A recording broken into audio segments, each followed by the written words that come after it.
সুপ্রিয় শিক্ষার্থীবৃন্দ, অভিনন্দন।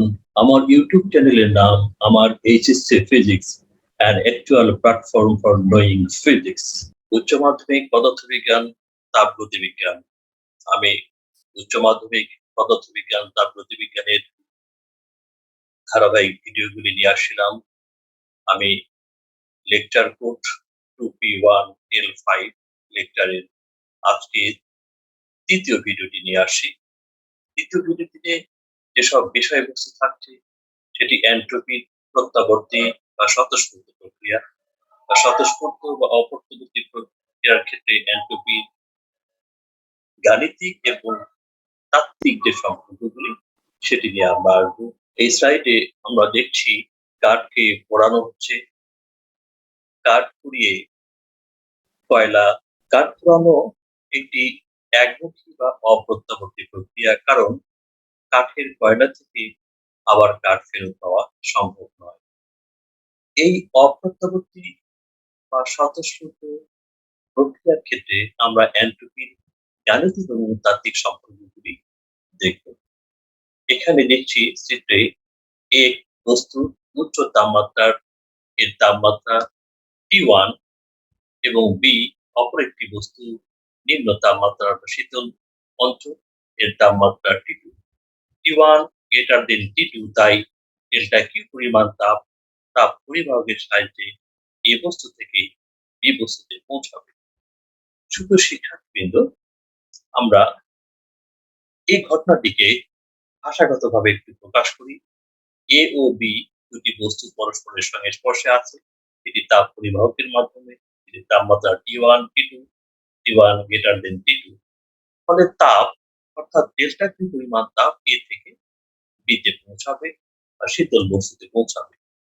খুব কম সময়ের ক্ষেত্রে ডেল্টা কিউ পরিমাণ তাপের সংবহন বা পরিবহন বা সঞ্চালন হলে এ বস্তু ডেল্টা কিউ পরিমাণ তাপ হারাবে এবং বি বস্তু ডেল্টা কিউ পরিমাণ তাপ অর্জন বা শোষণ করবে। তাহলে আমরা তাপ শোষণ করলে ধনাত্মক এবং তাপ বর্জন করলে সেটি ঋণাত্মক। কিন্তু এ বস্তু তাপ বর্জন করেছে বা হারিয়েছে, এই জন্য তাপের পরিমাণ ঋণাত্মক। আমরা জানি এন্ট্রপি সমান তাপ বাই তাপমাত্রা। খুব ক্ষুদ্র সময়ের জন্য ডেল্টা কিউ পরিমাণ তাপের আদান প্রদান হলে তাপমাত্রা T1 কে আমরা এ বস্তুর ক্ষেত্রে স্থির বিবেচনা করতে পারি।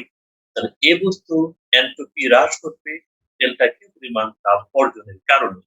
Delta S equals to minus delta Q by T1। একইভাবে বি বস্তুর এন্ট্রপি বৃদ্ধি হবে যেহেতু ডেল্টা কিউ পরিমাণ তাপ সে শোষণ করেছে। Delta S B equals to delta Q by T2। A বস্তু তাপ বর্জন করলেও এন্ট্রপি পরিবর্তন ঘটেছে, কমে গেছে। বি বস্তু তাপ শোষণ করেছে, ফলে এন্ট্রপি তার বেড়ে গেছে। তাহলে ডেল্টা কিউ পরিমাণ তাপের বিনিময় প্রদানের ফলে মোট এন্ট্রপির পরিবর্তন হবে। Delta S equals to A বস্তুর entropy delta S A plus B বস্তুর এন্ট্রপি ডেল্টা এস বি। সুপ্রিয় শিক্ষার্থীবৃন্দ, এই সমীকরণ দুটি থেকে আমরা এই সম্পর্ক নিতে পারি। Delta S equals to minus delta Q by T1 plus delta Q by T2।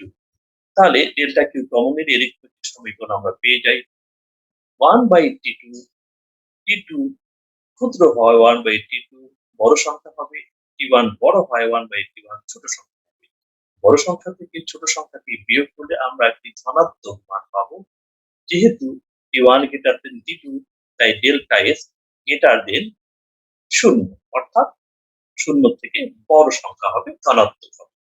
ধনাত্মক অর্থ হলো এন্ট্রপির যে পরিবর্তন এটি বেড়ে গেছে বা বৃদ্ধি পেয়েছে। সুতরাং আমরা বলতে পারি অপ্রত্যাবর্তী প্রক্রিয়ায় এন্ট্রপি বেড়ে যায়। এন্ট্রপির আরেকটি ঘটনা বাস্তবমুখে আমরা এটি দেখব, যার প্রভাব মহাবিশ্বে ঘটছে। মহাবিশ্বে এন্ট্রপি হবে সর্বাধিক। সর্বাধিক এন্ট্রপি হওয়ার পিছনে যেসব ঘটনাগুলি ঘটছে সেটি আমরা দেখব। প্রকৃতির সবকিছুই সাম্যাবস্থা পেতে চেষ্টা করে। তাপ সঞ্চালনের ফলেই সাম্যাবস্থায় পৌঁছে। উচ্চ তাপমাত্রার বস্তু থেকে তাপ নিম্ন তাপমাত্রার বস্তুতে যাবে। পুরো প্রক্রিয়ার ক্ষেত্রে নিম্ন তাপমাত্রার বস্তু উচ্চ তাপমাত্রায় যেতে পারে। আমরা ধরে নিই সকল বস্তু তাপ অর্জন করছে, এই বর্ধিত তাপ কোনো একটি বস্তুর মধ্যে যাচ্ছে, যে বস্তুটির তাপমাত্রা সকল বস্তুর তাপমাত্রার থেকে কম।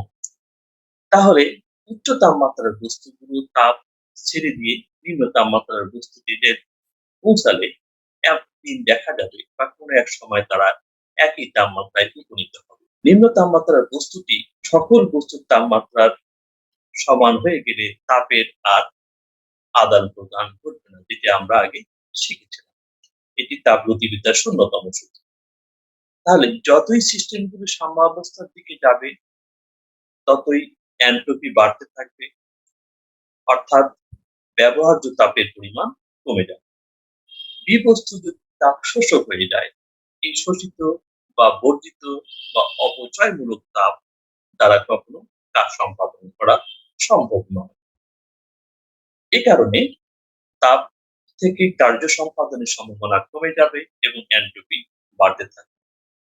এক সময় সকল সিস্টেম একই তাপমাত্রা অর্জন করলে তাপ দ্বারা কার্য সম্পাদন আর হবে না, অর্থাৎ যে তাপটা দিয়ে আমরা কাজ সম্পাদন করব, কার্যকর তাপ, সেই তাপটি আর পৃথিবীতে বা মহাবিশ্বে পাওয়া যাবে না, অর্থাৎ কাজে পরিণত তাপ একেবারে শূন্য হয়ে যাবে মহাবিশ্বে। একেই বলা হয় তাপীয় মৃত্যু। তাপীয় মৃত্যু ঘটে মহাবিশ্বে এন্ট্রপি হবে সর্বাধিক। সুপ্রিয় শিক্ষার্থীবৃন্দ, আমরা এই স্লাইডে দেখছি দুটি ভিন্ন তাপমাত্রার বস্তু থেকে একটি বস্তুর তাপ শোষণ করলে এন্ট্রপি এবং সম্পাদিত কাজ কিরূপ হয়। প্রথমে দেখে নেই কর্মদক্ষতা। Eta equals to W by Q1, W equals to delta Q into eta. Delta Q শোষিত তাপ, Q1 শোষিত তাপ। ডেল্টা কিউ তাপ এর একক জুল এবং ক্যালোরি, W এর একক জুল। তাপ জুলে এককে প্রকাশ করলে কাজ জুল এককে, এবং তাপ এবং কাজ সমান হবে। দক্ষতা একক ও মাত্রাহীন চলক। এই সমীকরণটিকে আমরা অন্যভাবে লিখতে পারি W equals to delta Q into eta. Delta Q eta এর সমীকরণ আমরা জেনেছি 1 minus T2 by T1। T1 উৎসের তাপমাত্রা, T2 সিঙ্ক বা তাপগ্রাহকের তাপমাত্রা। এখন আমরা একটি বস্তুর তাপ শোষণ করলে সেই বস্তুটি ধরে নেই এখানে সি বস্তু, নিম্ন তাপমাত্রা এর তাপমাত্রা T0। দুটি ভিন্ন তাপমাত্রার বস্তু, তার মধ্যে ধরে নেই একটি বস্তু এ এর তাপমাত্রা T1 বস্তু থেকে ডেল্টা কিউ পরিমাণ তাপ সি বস্তুতে, তাহলে T1 হবে উচ্চ তাপমাত্রা, T0 হবে নিম্ন তাপমাত্রা। T0 তাপমাত্রা T2 এর স্থানে বসিয়ে দিলে এ বস্তু দ্বারা সম্পাদিত কাজ W আমরা পেয়ে যাব। এখানে এই বর্ণনা থেকে আমরা সহজেই বলে নিতে পারি এ বস্তু থেকে ডেল্টা কিউ পরিমাণ তাপ সর্বনিম্ন, অর্থাৎ T0 তাপমাত্রার কোন তাপগ্রাহক শোষণ করলে সর্বাধিক সম্পাদিত কাজ, অর্থাৎ তাপ অন্য কোনোভাবে অপচয় না হয়। অন্য কোনোভাবে বলতে এখানে ডেল্টা কিউ পরিমাণ তাপ শুধু সি বস্তুই যদি শোষণ করে, তাহলে সর্বাধিক সম্পাদিত কাজ আমরা পাবো W1 equals to delta Q1 minus T0 by T1। একইভাবে অপর একটি বস্তু B এর তাপমাত্রা T2, T1 greater than T2। B বস্তু থেকে ডেল্টা কিউ পরিমাণ তাপ সি বস্তু শোষণ করলে একইভাবে আমরা সর্বাধিক সম্পাদিত কাজ পাবো W2 equals to delta Q1 minus T0 by T2।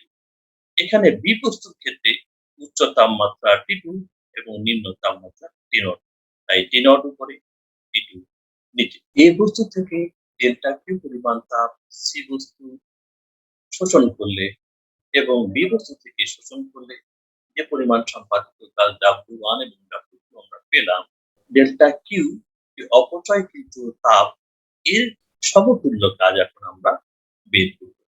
সমতুল্য কাজ কিভাবে পাবো? যে ডেল্টা কিউ পরিমাণ তাপের সমতুল্য কাজ, কারণ তাপের একক আমরা জানি জুল, কাজের একক জানি জুল। ডেল্টা কিউ পরিমাণ তাপ যদি অপচয়কৃত তাপ হয়, অপচয়কৃত তাপের সমতুল্য কাজ হবে W।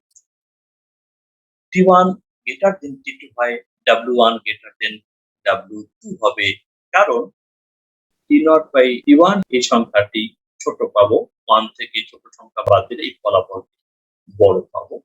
T2 T1 অপেক্ষা ছোট হওয়ায় T0/T2 এই ফলাফলটি আমাদের বড় হবে। 1 থেকে বড় সংখ্যা বিয়োগ করলে এই ফলাফলটি আমাদের ব্র্যাকেটের ভিতরের ফলাফলটি ছোট হবে। W1 সমীকরণের ব্র্যাকেটের ভিতরের ফলাফল বড় হবে, W2 এর ব্র্যাকেটের ভিতরের ফলাফল আমাদের ছোট হবে। W1 বড় হবে, W2 ছোট হবে। এইজন্য T1 greater than T2 হয় W1 বড় এবং W2 ছোট হবে। ডেল্টা কিউ পরিমাণ তাপের সমতুল্য কাজ বা অপচয়কৃত তাপের সমতুল্য কাজ ডেল্টা W1 W2 সমীকরণ বসিয়ে দিলে আমরা এটি পাবো। এর পরবর্তী সমীকরণ দেখছি আমরা ডেল্টা কিউ এবং T0 বাইরে রয়েছে। এই ডেল্টা কিউ 1/T2 1/T1 এই টার্মটিকে আমরা এনট্রপি জানি, এর আগের ভিডিওতে এটি দেখানো হয়েছিল। তাহলে ডেল্টা কিউ অপচয়কৃত তাপের দ্বারা সৃষ্ট এনট্রপি ডেল্টা এস এর দ্বারা সম্পাদিত ডেল্টা ডাব্লিউ তখন পাবো অপচয়কৃত তাপের দ্বারা সৃষ্ট এনট্রপির সঙ্গে ওই বস্তুর তাপমাত্রা গুণ করে দিলে T0 গুণ করে দিলে অপচয়কৃত তাপের সমতুল্য কাজ ডেল্টা ডাব্লিউ পাবো। সমীকরণের সমতুল্য কাজ সমান এনট্রপি এবং তাপমাত্রা। সুতরাং স্বতঃস্ফূর্তভাবে তাপ সঞ্চালনের ক্ষেত্রে দেখা যায় যে তাপ প্রবাহের দিক এমন হবে যে এনট্রপি বৃদ্ধি পাবে। এনট্রপি বৃদ্ধি পাওয়ার জন্য ঘটনাটি যেদিকে ঘটবে তাপ সেদিকেই প্রবাহিত হবে। এনট্রপির এই ধারণার প্রেক্ষিতে তাপগতিবিদ্যার সূত্রকে অন্যভাবে প্রকাশ করা যায়। প্রকৃতিতে সেই সব পরিবর্তন স্বতঃস্ফূর্তভাবে ঘটে যে প্রক্রিয়ায় এনট্রপির মোট পরিমাণ বৃদ্ধি পায়। সুপ্রিয় শিক্ষার্থীবৃন্দ, আজকে এখানেই রাখছি। আগামী দিন এর পরবর্তী ভিডিও নিয়ে আসবো। ততদিন পর্যন্ত আমরা সবাই সুস্থ এবং সুন্দর থাকি। আল্লাহ হাফেজ।